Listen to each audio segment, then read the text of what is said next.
आदरणीय माझ्या पक्षाचे नेते आदरणीय एकनाथ शिंदे साहेब जो निर्णय घेतील तो निर्णय आम्हा सर्व शिवसैनिकांना कार्यकर्त्यांना मान्य आहे।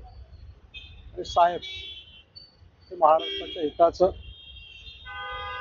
आणि जलकल्याणासाठी निर्णय घेतील असं आम्हाला चांगलं माहिती आहे।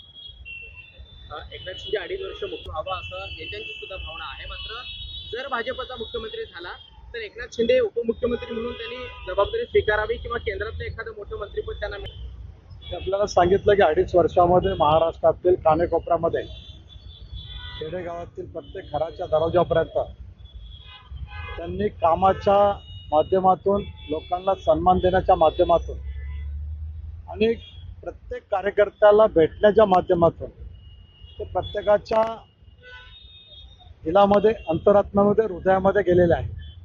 त्यामुळे महाराष्ट्रातील प्रत्येक घरातील कार्यकर्ता असेल रहिवासी असेल या लाडकी बहीण असेल ते त्यांच्या हृदयामधून हेच येतं की आदरणीय एकनाथ शिंदे साहेब पुन्हा एकदा महाराष्ट्राच्या हितासाठी महाराष्ट्राच्या विकासासाठी मुख्यमंत्री असावेत आणि पुन्हा एकदा आम्हाला असा सन्मान मिळावा या दृष्टिकोनातून प्रत्येकजण विचार करत असतो।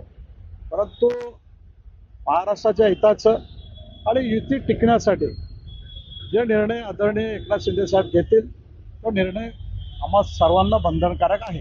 भाजपच्या गोटातून अशी ते आपल्याला 2 वेळा सांगितलं की आदरणीय माझ्या पक्षाचे नेते एकनाथ शिंदे साहेब जो निर्णय घेतील तो निर्णय आम्हा सर्वांना मान्य आहे आणि तो निर्णय